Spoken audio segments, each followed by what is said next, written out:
नमस्कार साथियों, मैं अविनाश दास रेशनल कबीर यूट्यूब चैनल में आप सबका हार्दिक स्वागत करता हूं।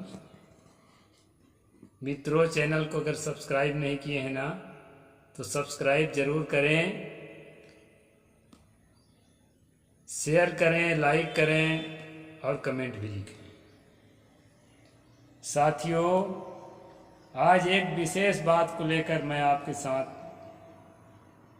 चर्चा कर रहा हूं। आपने खासकर हमारे कबीर पंथ के महात्माओं के भाषण प्रवचन में, कबीर पंथ के अलावा भी अनेक तरह के भाषण प्रवचन में ये सुने होंगे। सबसे पहले कहते हैं, बोलिए संत सम्राट सतगुरु कबीर साहेब की जय। फिर क्या कहते हैं दोस्तों, फलों के रस को जूस कहा जाता है और वो जयकारा नहीं बोलता उसको कंजूस कहा जाता है। इसलिए सभी भक्तों से, सभी आत्मीय जनों से मेरा अनुरोध है कि इस बार ऐसा जयकारा लगाओ कि पंडाल में बैठा हुआ चंडाल भी पंडाल छोड़कर भाग जाए। फिर कहते हैं, बोलिए सतगुरु देव की जय। तब फिर दोस्तों जनता फिर अच्छा जोर से जयकारा लगाती है ताकि पंडाल में कोई चंडाल बैठा हो तो उठकर भाग जाए। साथियों, ये चंडाल क्या चीज है? आपको सुनकर के अचरज होता होगा कि चंडाल तो कोई खतरनाक कोई शक्ति है या कोई अदृश्य शक्ति है या कोई इस तरह कोई चीज है। लेकिन दोस्तों, छत्तीसगढ़ के क्षेत्रीय भाषा, छत्तीसगढ़ी बोली या भाषा कहना चाहिए, इसमें जो है चंडाल उस आदमी को कहते हैं जो बहुत ज़्यादा गुस्सैल होता है और दुष्ट होता है और दूसरों को केवल नुकसान पहुंचाता है। खलनायक कहना चाहिए। जो खलनायक होता है, जो विलेन होता है, उसके लिए छत्तीसगढ़ी में चंडाल शब्द का प्रयोग करते हैं। इसलिए आपको लगता होगा कि अच्छा तो है, ऐसा आदमी को तो धर्म स्थान से, सत्संग स्थान से भाग जाना ही ठीक है, और चंडाल जैसा कोई अदृश्य शक्ति है जो नुकसानदायक है लोगों के लिए, उसको भाग जाना भी ठीक ही है, ऐसा आपको लगता हो। लेकिन दोस्तों, बात कुछ और है। आप धर्मशास्त्रों में जगह जगह पढ़ते हैं कि चांडालों को उनकी अगर छाया छू जाए तो हमें कपड़े सहित नहाना चाहिए। अगर चांडालों पर हमारी दृष्टि पड़ जाए तो हमें सूर्य की तरफ देखना चाहिए, ताकि जो है उससे आई हुई अशुद्धि, यानी उस पर दृष्टि पड़ने मात्र से भी अशुद्धि आती है।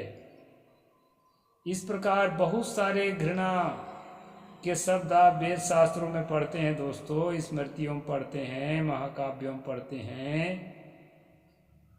तो वो चंडाल का मतलब क्या है, मुझे खोजते खोजते मिल गया है दोस्तों। इसीलिए मैं आज जो है आपको चंडाले के बारे में बताऊंगा, दूसरा किसी चीज के बारे में नहीं बताऊंगा। जैसा कि आप जानते हैं, मनुस्मृति का लंबे समय से मैं स्ट्रीम कर रहा हूँ। 9 अध्याय में अभी चल रहा है, 12 अध्याय तक कुल है।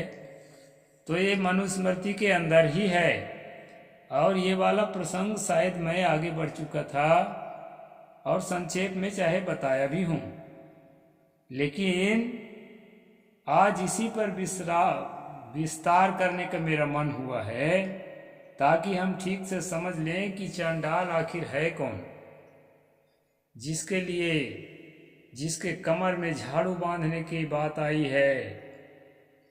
शास्त्रों में तो नहीं आई है, और कहीं आई होगी तो अभी मुझे मिली नहीं है। लेकिन दोस्तों, व्यवहार में ये बात आई थी। पेशवाओं के शासनकाल में केवल चांडाल ही नहीं, जितने भी दलित समुदाय की जातियां थी, उन सबको कमर में झाड़ू बांधना अनिवार्य था, ताकि पैर का जो निशान है वो मिटता चला जाए। झाड़ू जो है घसीटता हुआ जाएगा। तो और गले में मटकी रखना है ताकि सड़क में थूकना ना पड़े। कभी भी थूकने की बात आए तो वो अपने मटकी में गले में जो बंधा है उसी में थूके। हाथ में चटकनी बजाते हुए चले, 2 लकड़ी की चटकनी बना करके ठोकते हुए, ताकि दूर से ही समझ में आ जाए कि कोई अछूत आ रहा है और अपना रास्ता हम बदल लें। उसके छांव न पड़ जाए, उस पर दृष्टि न पड़ जाए। पास में ही किसी घर में जाना है तो उसको गांव के बाहर से घूम के जाना पड़ेगा, गांव के अंदर से वो घर तक नहीं जा सकता। इस प्रकार से बातें जो है जिन चंडालों के लिए लिखा है, वो चंडाल कौन है, आज हम उसकी पड़ताल करेंगे। साथियों, झाड़ू बांधने के, गले में मटका लटकाने की बात कहीं किसी शास्त्र में अभी मुझे नहीं मिला है, इसलिए इस बात की मैं पुष्टि नहीं करता। आप जानते हैं मैं जो भी बात कहता हूँ, जिसकी मैं पुष्टि कर सकूँ उसी बात को कहता हूँ, ताकि आने वाले समय में कोई व्यक्ति निरर्थक जो है कानूनी चक्कर में ना घसीटने सके, और घसीटेगा तो उसका खामियाजा उसको भुगतना पड़ेगा। क्योंकि प्रमाणिक बात हम जब कहते हैं तो उसको सिद्ध करने की क्षमता भी रखती है। साथियों, चंडाल किसी भी प्रकार का अदृश्य शक्ति, निगेटिव एनर्जी नहीं है शास्त्रों के हिसाब से। और चंडाल ऐसा कोई गुस्सैल या कोई विलेन या कोई खलनायक भी नहीं है शास्त्रों के हिसाब से। क्षेत्रीय भाषाओं में अनेक अर्थ हो सकते हैं, लेकिन छात्रों के हिसाब से दोस्तों, चांडाल किसको कहा गया है, स्वपाका किसको कहा गया है, महाभारत में, रामायण में या किसी भी ग्रंथ में, वो चांडाल एक जाति है दोस्तों। जो जाति अभी करीब 100-125 साल से अपने आप को वाल्मीकि जाति लिखती है। वाल्मीकि शब्द भी उनको ब्राह्मणों द्वारा थोप दिया गया है। ये वाल्मीकि रामायण जो है उसके लेखक के खानदान के हैं, ऐसे भ्रम में मत रहना। क्योंकि मैं इस पर वीडियो बना चुका हूँ पूरे प्रमाण के साथ, उसी वाल्मीकि से, रामायण से निकाल के सारा प्रमाण आपको दे चुका हूँ। इसी चैनल में है, उसको आप खोल के देख सकते हैं कि वाल्मीकि जो है खुद को ब्राह्मण बताया है, और वाल्मीकि के अनुयायियों ने भी वाल्मीकि को ब्राह्मण कहा। वो ब्राह्मण था, वो किसी भी प्रकार से सफाई कर्मी जाति नहीं था। तो दोस्तों, ये जाति जो है अपने को वाल्मीकि क्यों लिखने लगी, ये आरएसएस का एजेंडा है। मुझे लगता है 1925 के आसपास से ही वाल्मीकि लिखना शुरू हुआ है। उसके पहले के दस्तावेजों में वाल्मीकि शब्द आपको इस जाति के टाइटल लिखते हुए नहीं मिलेंगे। उस समय इस जाति को ही चांडाल कहा जाता था, स्वपाका कहा जाता था, कुत्ता को पकड़कर खाने वाला कहा जाता था। महाभारत में जो प्रसंग आया है कि विश्वामित्र कुत्ते के टांग को खाने के लिए ललचा गए, एक चांडाल के झोपड़ी में जाकर आराम कर रहे थे और भूख से तड़प रहे थे, अपने बच्चों के लिए कुत्ते की टांग रखा था, वो तो उसमें ललचा गए। फिर उसको जब सबको सोया हुआ जान करके विश्वामित्र जब उस टांग को निकाल कर खाने की चेष्टा करने लगे, तो वो चांडाल जाग गया और उसको बोला, तुम ब्राह्मण हो, ऐसा काम मत करो, तुम्हारे लिए उचित नहीं है, ये हमारे चांडालों के लिए उचित है। तो वो जो है दोस्तों कहा कि भाई मैं भूख से तड़प रहा हूँ, फिर मैं प्रायश्चित कर लूँगा, लेकिन अभी तो मुझे खाने दो। फिर वो खा करके ही माना।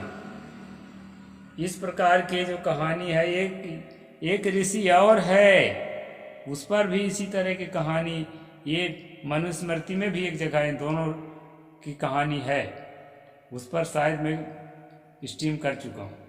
तो मेरा मतलब ये नहीं है दोस्तों, मेरा मतलब ये है चांडाल शब्द किसके लिए प्रयोग होता है, इसको अच्छी तरह से समझ लें। चांडाल शब्द दोस्तों उनको यह कहा गया है कि कुत्ते को भी खा जाते हैं। हो सकता है भूख प्यास में और कुछ ना मिला हो तो कोई कुत्ते को मार कर खा गया हो, ऐसा कभी हुआ हो, ये असंभव नहीं है। लेकिन वर्तमान में दोस्तों भारत में कोई भी जाति मुझे कुत्ता को मारकर खाते हुए नहीं मिली है। मांस तो खाते हैं, बहुत जाति खाती है, हिंदू प्रायः गाय को छोड़कर सभी चीज़ को खाते हैं, लेकिन कुत्ता को खाते हुए अभी मैं किसी हिंदू को, किसी मुसलमान को नहीं देखा हूँ। लेकिन उसको स्वपाका नाम की जाति के नाम से, स्व का मतलब होता है कुत्ता, श्वान या श्वा, और उसको मार कर खाने वाले को स्वपाका ऐसा शास्त्रों में कहा जाता है। तो साथियों ये स्वपाका कैसे पैदा होता है, क्या इसके कुल परंपरा या वंश चलते हैं? दोस्तों दरअसल क्या है कि ऐसा वर्ग, इसमें जो मनुस्मृति में मैं कई बार बता चुका हूँ कि जो बड़ी जाति है वो छोटी जाति के घर के महिला का विवाह कर सकती है, लेकिन छोटी जाति का आदमी अपने से बड़ी जाति, जिसको यहाँ बड़ी जाति माना गया है, अपने से बड़ी जाति के बेटी को अपने पत्नी नहीं बना सकता मनुस्मृति के कानून के अनुसार।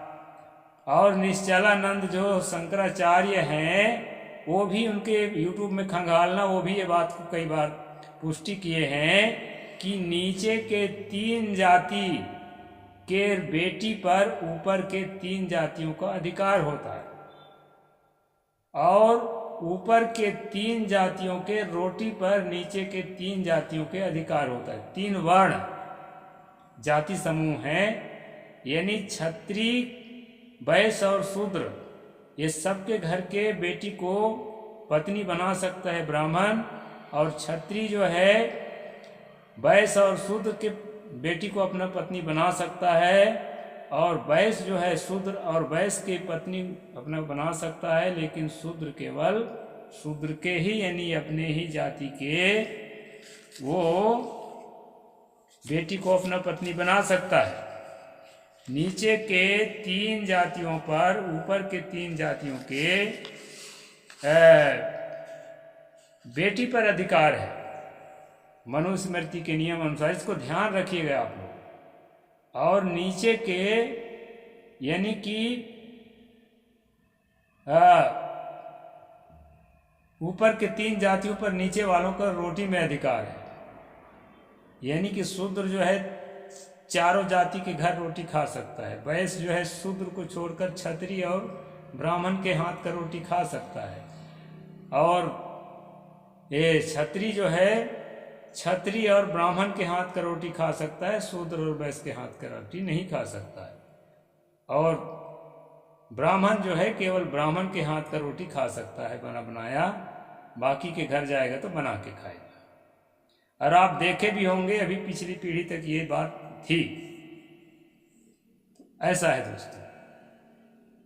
तो इसमें है क्या, यहाँ पर मैं चंडाल को कहाँ खंगाल रहा हूँ? चंडाल को खंगाल रहा हूँ जहाँ पर छोटी जाति का, खासकर शूद्र का, जो अत्यंत घिनौना जाति माना गया है ओबीसी, और उससे भी घिनौना जाति माना गया है अछूत। तो अछूत या चंडाल पैदा कैसे होता है, इसका विस्तार जो है इसी मनुस्मृति में आपको मैं दिखाऊंगा कि कैसे जो है अछूत की उत्पत्ति बताया है। इसमें कहा है यस्तु तत्कार्येन मोहात् जात्या स्थित्यान्यया यथा ब्राह्मण चांडालः पूर्वदृष्टस्तथैव सः। ये 9वां अध्याय में दोस्तों श्लोक नंबर 87 है, 87, चैप्टर नंबर 9 श्लोका 87। ये मनुस्मृति के 9वां अध्याय के 87 नंबर श्लोक में ये बात बताई गई है। जो पुरुष स्वजाति की स्त्री रहते हुए, यानी अपने जात की स्त्री है उस ओबीसी के पास, किसी कुर्मी के पास, लोधी के पास या किसी तेली कलार के पास, जो भी ओबीसी हैं उस समय जो शूद्र कहे जाते थे, उनके पास अगर अपने जाति की स्त्री है ही तो अपनी सेवा कराता है। हाँ, अपनी सेवा कराता है, उससे उसी से सेवा कराने का अधिकार है। और वह पुरुष जैसे ब्राह्मणी के गर्भ में शूद्र से उत्पन्न ब्राह्मण चंडाल होता है, यानी जो है छोटी जाति का आदमी बड़ी जाति के, खासकर ब्राह्मण के घर के किसी बेटी को भगा के उड़ा के कहीं ले गया, और वैसे तो हत्या करके सजा है उसकी, लेकिन मान लो नहीं पकड़ पाए उसको, नहीं हत्या कर पाए और उससे संतान पैदा हो गया, तो वही संतान चंडाल होता है। यानी कोई ओबीसी किसी ब्राह्मणी से संतान पैदा कर दे तो वो जो है उसको चंडाल वर्ग में डाल दिया जाता है और सफाई कर्मी का काम दिया जाता है। ऐसा मनुस्मृति का मत है, मेरा मत नहीं है। तो इस प्रकार से दोस्तों चंडाल के बारे में इस तरह बात कही गई है, और चंडाल के जहाँ कर्म बताया गया है वहाँ एकदम स्पष्ट हो जाता है कि सफाई कर्मियों को ही यहाँ पर चंडाल शब्द से पुकारा गया है, जो आज वाल्मीकि शब्द से पुकारे जाते हैं। अच्छा है, सुधार होना चाहिए, शब्दों को सुधार होना चाहिए, और जिन वर्गों को सम्मान के लिए इतना अपमान, गहरा अपमान झेलना पड़ा है, उन वर्गों को अपमान मिलना चाहिए। और इसी के लिए सरकार ने, इसी के लिए संविधान ने, बाबा साहेब ने आरक्षण की व्यवस्था की है, ताकि जिनको बुरी तरह से समाज में जो है अपमान के स्थान पर रखा गया था, वो भी सम्मान क्या चीज़ होती है उसको समझ सकें और अपने जीवन में सम्मान को देख सकें। इसके लिए दोस्तों तो यह बात मैंने स्पष्ट कर दिया कि चंडाल कौन होता है। अब आप जो है इस पर, मुझे विश्वास है कि आपको संतोष हो गया होगा, यदि नहीं हुआ होगा तो कमेंट लिखकर अपनी बात बताएंगे दोस्तों। फिर किसी किताब में कोई और इस तरह की बात मिलेगी, अगर इसके विपरीत कुछ होगी तो उसको भी मैं यथाविधि आपके सामने रखूँगा। तो वीडियो इतना ही रहेगा आज का। जय भीम, जय जोहार, नमो बुद्धाय, साहेब बंदगी, जय भारत।